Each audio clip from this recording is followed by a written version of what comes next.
Permisi, paket. Hai guys, apa kabar? Saya membawakan ini. Sama ini ada dua set yang saya punya. Wow, rotring. Dan ini Faber-Castell ya. Buat yang suka gambar atau orang arsitek atau sipil ya, teknik sipil. Sepertinya sudah tidak asing lagi dengan benda-benda seperti ini. Ya, ini adalah technical pen ya, pulpen teknik. Ada yang bilang Rapido, ada yang bilang Rotring, macam-macam sih mereknya guys. Tapi kayaknya yang paling terkenal adalah merek Rotring ya. Dia buatan Jerman. Tapi yang terkenal berikutnya ada juga Staedtler, terus juga Jerman juga, ada juga Faber-Castell, ada juga Reform. Apalagi ya? Itu sih yang paling banyak di pasaran. Tapi yang cukup populer adalah Rotring sama Staedtler. Nah, saya membawakan dua contoh setnya ya. Ini Faber-Castell, yang ini Rotring. Jadi begini guys, biasanya pulpen teknik ini dipakai oleh para arsitek dan juga orang-orang teknik sipil ya untuk menggambar. Mungkin dugaan saya karena memang dia sangat presisi ya ketebalan garisnya itu. Dan pulpen ini atau ini apa ya, memang butuh perlakuan yang sangat khusus karena dia menyangkut ukuran yang sangat kecil. Kalian bisa lihat tuh situ ukurannya tuh. Ada yang berapa tuh? 0,1, bayangkan 0,1 mili ya. Ada 0,2, ada 0,3 mili, 0,5, 0,8. Kalau yang Faber-Castell ini dia ada yang ukuran agak gede 1 mili, ada yang 1,2 mili. Saya pernah dapat yang Staedtler itu 2 mili. Tapi yang paling kecil itu adalah 0,1. Ini saya kasih contoh aja ya. Ini yang 1,2 nih. 1,2 mili berarti di antara set saya ini dia yang ukurannya paling besar, garisnya paling tebal. Saya buka nih. Ini 1,2 mili. Ini 1,2 mili. Dan yang paling kecilnya mana? 0,1 ya. Ini saya keluarkan yang 0,1. Ini 0,1. Kita bandingkan. Bandingkan, lihat tuh. Wih, gila, halus banget ya. Dulu saya amazed banget bagaimana pabrik bisa membuat pen seperti ini. Lebih amazed lagi kalau kalian pernah membuka dalamnya. Itu teknologi udah bisa sebegitunya ya. Oke, saya tunjukkan aja supaya kebayang kenapa saya. Nih, saya kasih contoh ini Rotring ya. Ini ukuran 0,6. Cara bukanya seperti ini. Ini adalah tempat tintanya nih. Ya, untuk mengisi tinta, tinggal tarik aja. Dimasukin ke sini, tarik. Tintanya model tetes gitu yang pakai botol. Nanti kalau udah penuh sampai di bawah garis ini, baru kalian masukkan ke sini. Kalian tutup, terus dikocok-kocok. Dengar bunyinya kan? Nah, itu untuk mengalirkan tintanya ke bawah. Nah, bagaimana di dalamnya? Ini yang akan membuat kita kagum. Ini adalah pembuka khusus untuk Rotring ya. Kita masukkan ke sini, kita putar.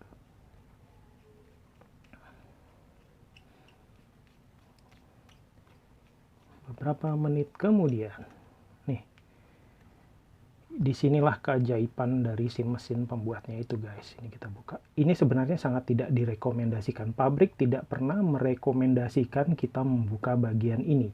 Tapi karena saya ingin memberikan gambaran bagaimana canggihnya alat pembuat pen ini, lihat ya, nih saya tarik nih. Bayangkan nih, ini 0,6 dan dia membuat jarum yang dari bahan metal ya. Ini baja nih, baja tahan karat nih, karena dia akan tergenang sama tinta terus. Kalau dia tidak tahan karat, ya sebentar-sebentar rusak. Nih, saya coba masukkan ke sini nih. dia bisa masuk ke dalam lubang ukuran 0,6 mili. Coba ini disingkirkan supaya fokusnya enggak ini. Nah, tuh. Dia masuk ke 0, jadi nanti ini akan masuk ke dalam ujung yang ini. Itu yang dia mengatur aliran tintanya. Kira-kira seperti itu ya. Masuk ke sini. Itulah makanya kalau ini dikocok dia akan bergerak-gerak. Atau ditutupnya. Kalau saya tutup, dia akan bunyi seperti ini. Karena dia akan bergerak-gerak di dalam. Gitu ya. Gitu guys. Nah ini 0,6 loh, yang 0,6. Anda bisa membayangkan 0,1 itu gimana? Ininya jauh lebih halus lagi, dan bahkan lebih halus dari sehelai rambut. Kalau nggak, saya pernah lihat tuh yang 0,1 lebih halus dari sehelai rambut. Dan dia berarti membuat ininya bisa muat pakai 0,1. Makanya pulpen teknik ini harganya nggak murah ya. Beda jauh dengan harga-harga kayak pulpen biasa yang dipakai anak SMP, anak SMA, SD.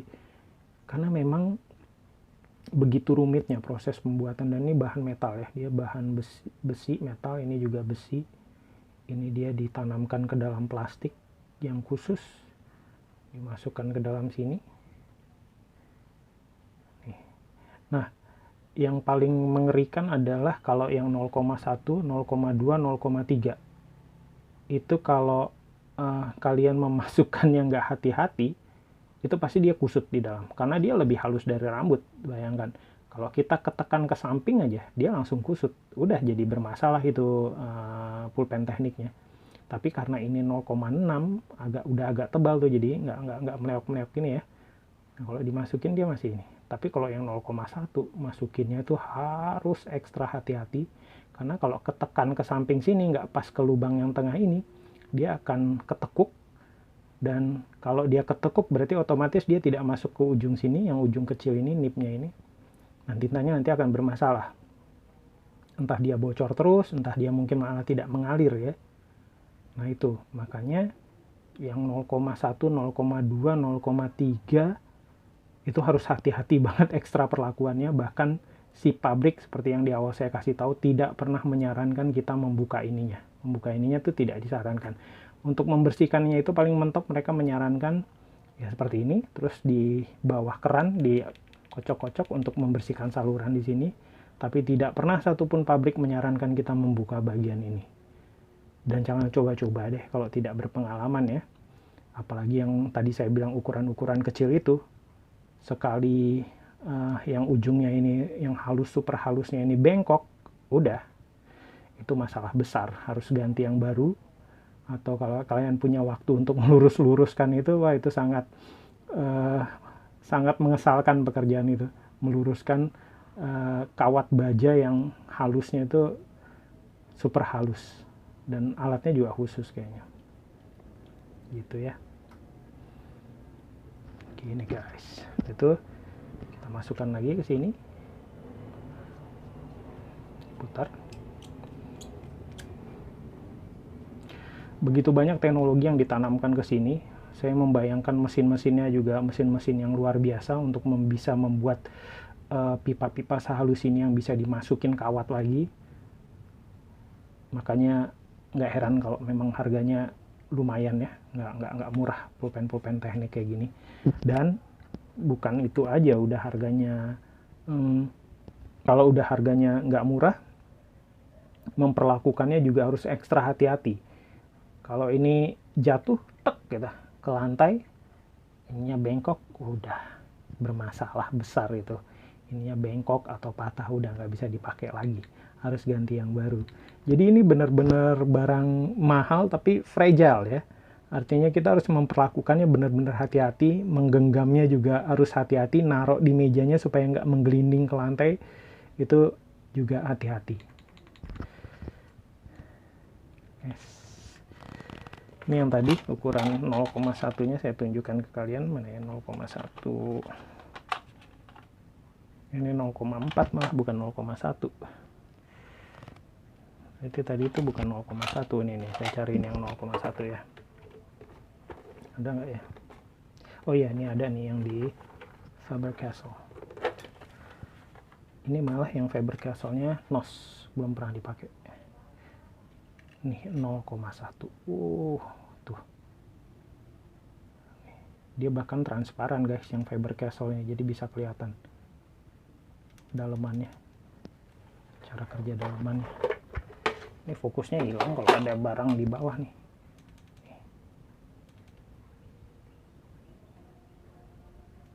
Nah, lihat kan? Itu yang dalamnya bergerak nih.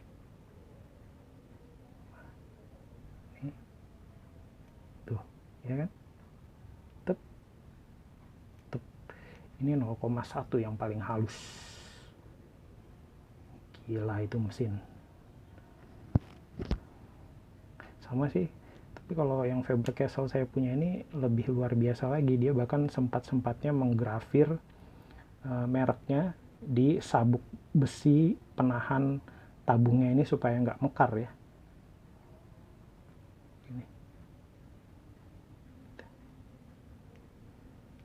Ini 0,1. Mana yang paling gede? 1,2 nih. 1,2 sama 0,1 kita bandingkan. Ini paling gede dari set saya itu yang Faber-Castell. Jauh banget ya. Ini paling kecil, nih paling gede. Nih, kalau dia pergerakannya seperti ini. Aduh, sorry, kameranya ini nggak bisa fokus nih. Nah.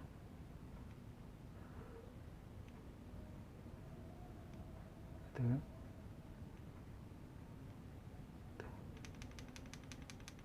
Makanya kalau pulpen teknik ini, kalau dikocok harus ada bunyi rattle kayak gini ya, kayak ular rattle snake itu yang sangat beracun.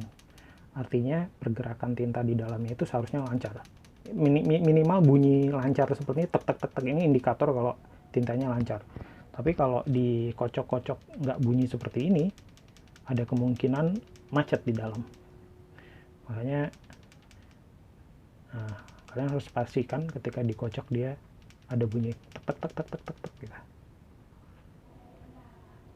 Ini yang saya punya Faber-Castell ini belum pernah dipakai sama sekali. Dapatnya satu set. Jadi mungkin orangnya beli entah gimana, nggak dia pakai, terus dibuang aja gitu kali ya.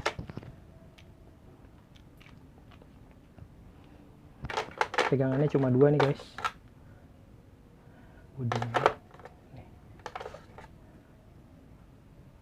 Faber-Castell TG Germany. Ini produk asli jadul, masih bisa dipakai semua, masih layak. Ini yang rotring. Ini dia cuma ada satu bodinya. Oke, gitu aja soal technical pen. Benda yang sangat spesial dalam pembuatannya, saya membayangkannya sangat spesial. Udah harganya mahal, memperlakukannya juga harus hati-hati. Tapi memang soal ketebalan garis itu udah nggak diragukan lagi. Saya jadi ingat dulu ada komik Tapak Sakti ya kalau nggak salah. Saya amat-amatin tuh, gambarnya kan penuh dengan garis-garis ya. Saya jadi mikir, oh pasti nih yang gambarnya si Tapak Sakti ini menggunakan technical pen seperti ini gitu. Karena ketebalannya itu bisa ada yang halus banget, dan itu sama, kehalusannya itu sama gitu, yang garis-garis muka gitu. Ada yang rambutnya agak tebal, nah itu garisnya ketebalannya sama. Saya yakin sih mereka menggambarnya pakai alat-alat kayak gini ya zaman dulu. Oke guys, gitu aja review saya soal technical pen. Saya akan dapat barang-barang lain yang nanti akan saya buatkan videonya. Kalau kalian pengen tahu ada update barang apa yang saya dapat, silahkan subscribe di channel ini. Terima kasih buat perhatiannya. Sampai jumpa.